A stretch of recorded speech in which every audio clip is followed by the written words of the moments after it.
Salam, salam kasih damai dan sejahtera. Tuhan memberkati, menyertai dan melindungi. Salve. Mari kita mulai kegiatan kita dengan berdoa dalam nama Bapa dan Putra dan Roh Kudus. Amin. Allah Tritunggal yang Maha Kudus, kami bersyukur di hadirat-Mu. Berkati, bimbing, lindungilah kami, sertailah kami. Pimpinlah kami selalu dengan Roh Kudus, agar apa yang kami pikirkan, apa yang kami katakan, apa yang kami perbuat adalah berasal dari kehendak-Mu. Tuntunlah kami agar kami menjadi katekis yang baik, guru agama Katolik yang baik, petugas pastoral yang baik, dan juga hamba-Mu yang baik, sehingga kami dapat melayani diri kami, sesama, keluarga, orang banyak, dengan penuh cinta kasih Kristus. Semua doa yang kami serahkan dengan perantaraan Tuhan kami Yesus Kristus yang hidup dan meraja, kini dan sepanjang segala masa. Amin.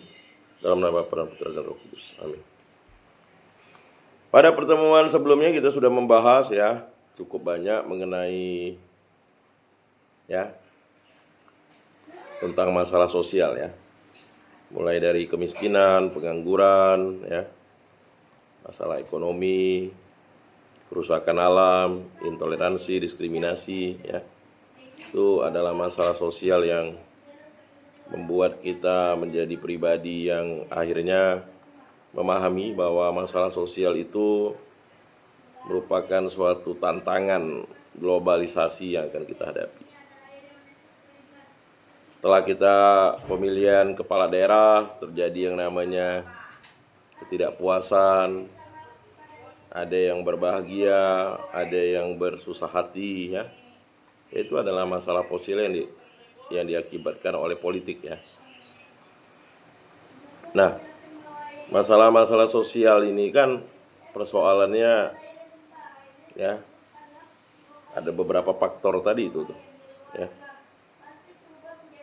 Nah, seperti yang kita tahu, kerusakan lingkungan juga membuat masalah sosial. Berikutnya adalah masalah kesehatan. Nah, ini kita pernah menghadapi pandemi COVID-19, itu masalah bagi kita Apalagi kalian waktu itu mungkin sekitar kelas 2020, sekitar kelas 1 SMA atau kelas 9 SMP betul ya?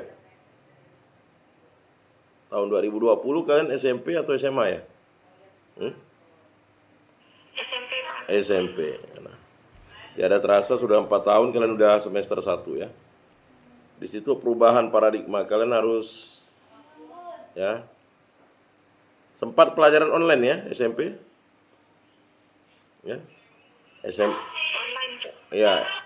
SMA juga kalian 2 tahun online, habis itu baru tatap muka.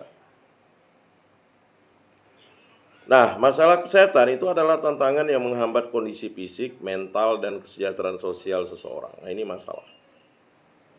Makanya ketika Yesus mewartakan kerajaan Allah, yang dilakukannya adalah mengatasi masalah sosial, yaitu menyembuhkan orang buta, menyembuhkan orang tuli, menyembuhkan orang sakit demam, menyembuhkan orang sakit kusta, itu adalah disebut penyakit kutukan.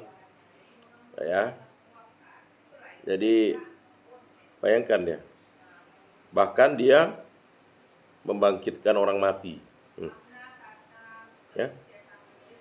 Ada anak muda di Naim itu, mamanya nangis, dibangkitkan. Ada yang namanya Lazarus, ketika Marta dan Maria menangis, dibangkitkan. Kemudian anak seorang pemimpin rumah ibadat udah mati tuh. Orang lain ketawa, tapi Yesus bilang dia tidak mati, dia tertidur. Bahkan dia memelekkan orang buta yang buta sejak cacat saja itu bisa, kayak Bartimeus tuh. Nah, itu masalah sosial kan? Karena apa? Nah, pada zaman Yesus tuh masalah kesehatan itu, apalagi kalau penyakit kusta dianggap penyakit kutukan. Maka ada seorang yang bukan Yahudi, orang Syria yang namanya Naaman, karena dia kena kusta, dia sudah berobat kemana-mana, akibatnya dia pergi ke seorang nabi yang bernama Elisa. Akhirnya Elisa itu menyuruh dia mencelupkan badannya 7 kali di sungai Yordan. Awalnya tidak percaya, tapi hambanya Naaman, udahlah Tuhan, ikuti perintah Nabi Elisa, dia Nabi Tuhan. Akhirnya 7 kali ketika dia sudah keluar dari air, wah dia ditahirkan, kan begitu. Nah ini masalah ya. Jadi dari masalah penyakit, masalah kesehatan. Masalah kesehatan muncul karena berbagai faktor termasuk gaya hidup. Nah, gaya hidup. Lingkungan. Gaya hidup ini apa? Kalau kalian suka ngembun, ya, istirahat kurang, apa yang terjadi? Ngedrop. Ya. Kemudian lingkungan. Seperti saya, ya, kena influenza. Ya semuanya nanti. Awalnya saya enggak kena influenza, ada yang kena influenza. Akhirnya menyebar lah ya. Ada yang batuk, pilek, ya kan, dan sebagainya. Enggak percaya, silakan kalau ada satu batuk pilek situ semuanya kena. Ya. Nah, lalu masalah keturunan, nah ini ya. Masalah kesehatan itu karena keturunan. Ya kalau misalnya dia, makanya negara kita sedang menggalakkan program stunting, mengintercept pertumbuhan generasi muda itu semenjak dalam kandungan, ya, supaya tidak bertubuh pendek. Ya. Ingat juga bukan hanya badannya pendek, tetapi ingat stunting itu ya berdampak pada IQ juga dan sebagainya. Nah, indikatornya yang nampak tuh badannya pendek begitu. Ya, tapi bukan lalu badannya pendek itu lalu juga dianggap stunting. Ada faktor-faktornya, ya. Kemudian akses terhadap layanan kesehatan. Makanya kalian ikut BPJS ya. Jangan buat susah lah. Dikasih duit 50.000 kan, 1 bulan 50.000 ke berapa BPJS, ya. Jadi yang belum ikut BPJS itu sayang. Daripada 50.000 untuk ngopi, ya. Bayangkan kalau kita ngopi saja misalnya 1 hari 10.000.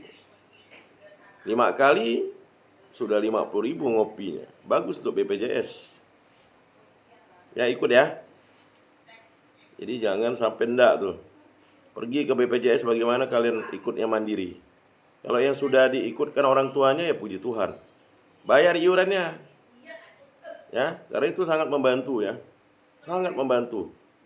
Kalau asuransi kesehatan yang lain tuh mungkin berjuta-juta kalian bayar, tapi BPJS itu sebulan dengan premi yang sangat rendah kan. Nah, banyak masalah kesehatan dapat dicegah dan diatasi, tetapi beberapa membutuhkan perhatian khusus karena berdampak luas bagi masyarakat. Bentuk-bentuk masalah kesehatan, yang pertama penyakit tidak menular, non-communicable disease, NCDs, ya. Penyakit ini termasuk penyakit jantung. Nah ini diabetes. Jadi kalian jangan suka minum yang bersoda, berwarna, saset, ya. Paham ya? Jangan mengkonsumsi, ya kan? Ingat, itu penting. Ya. Kemudian kanker dan penyakit pernapasan kronis. Penyakit tidak menular ini seringkali dipicu oleh gaya hidup tidak sehat, ya. Jadi gaya hidup tidak sehat tuh, seperti pola makan buruk, kurang aktivitas fisik dan kebiasaan merokok. Nah, kemudian yang kedua, penyakit menular. Penyakit menular disebabkan oleh infeksi bakteri, virus, parasit, atau jamur. Contohnya adalah tuberkulosis, TBC ya. Kemudian HIV/AIDS, ya, malaria, dan influenza. Jadi penyakit influenza itu tidak bisa diberantas. Penyakit ini dapat menyebar melalui kontak langsung udara atau media lain seperti air dan makanan. Berikutnya yang ketiga, masalah gizi. Masalah ini meliputi gizi buruk, malnutrisi, kekurangan gizi mikro seperti kekurangan zat besi. Jadi bagi perempuan jangan lupa minum obat tambah darah ya. Itu kan sudah disampaikan dulu oleh nakes, tenaga kesehatan waktu kalian SMP, SMA kalau tidak salah ya. Bahkan ada imunisasi tuh. Nah, yang cowok juga begitu. Ya. Minum obat tambah darah itu tujuannya apa? Tujuannya supaya ya yang zat besi, iodium. Nah, selalu mengkonsumsi garam yang beriodium. Kemudian vitamin A. Ya, apalagi kalian suka banyak melihat HP. Ya. Jadi butuh vitamin A yang bagus. Kalau bisa di kosnya itu ganti lampunya. Ini banyak yang menggunakan lampu remang-remang nih kayaknya. Ya. Bagaimana matanya ndak rusak nanti. Ya. Jadi kalau untuk lampu belajar itu kalau bisa beli yang terang. Dan obesitas. Nah, ini persoalan nih, ya. Gizi buruk mengganggu pertumbuhan dan perkembangan ya. Nah, itu tadi. Terutama pada anak-anak, sementara obesitas meningkatkan risiko penyakit tidak menular. Kemudian keempat, masalah kesehatan mental. Nah, ini depresi. Ya. Bagaimana kalian kalau tidak mengerjakan tugas, ya? Mulai mencicil, menilai saja sampai hari ini sudah 7 hari, mau 8 hari, baru Magdalena yang sudah selesai menilai. Berarti kalian ada sedikit tekanan atau menganggap sepele, ya kan? Depresi, lalu kecemasan. Ini kalau Pak Yakobus Julianelis ini udah mulai ngajar, mulai tegang, cemas. Lalu ada gangguan bipolar. Tahu gangguan bipolar enggak? Jadi tidak mampu memandang saya gitu, Pak. Makanya saya mengatakan, ya buka kameranya, pandang saya begitu. Ya karena bipolar itu adalah kemampuan seseorang untuk mampu membedakan ya warna, membedakan ya jenis-jenis ya yang sifatnya ya mampu dia. Kalau orang bipolar tuh hati-hati ya. Bisa melihat seseorang tuh berbeda gitu. Lalu ya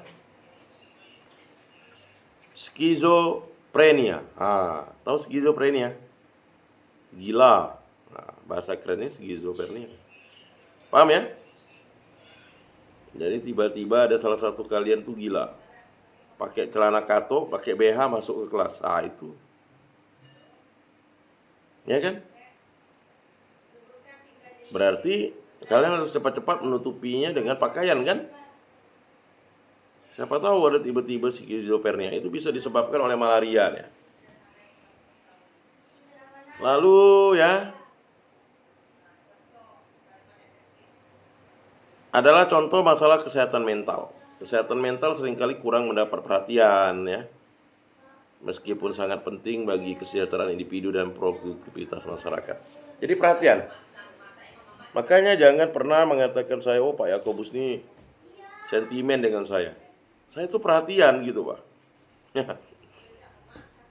Jadi masalah kalian itu kurang diperhatikan. Makanya satu persatu saya cek apakah tugasnya itu udah dibuat atau enggak gitu. Ya tugas saya sebagai pengajar kan itu ya. Jadi saya memperhatikan kalian kan begitu. Jadi bukan lalu saya cuek-cuek saja. Berikutnya adalah masalah kesehatan reproduksi. Nah ini kesehatan reproduksi mencakup masalah seperti komplikasi kehamilan, infeksi menular seksual, IMS. Nah, ini hati-hati ya. Ini berat ini.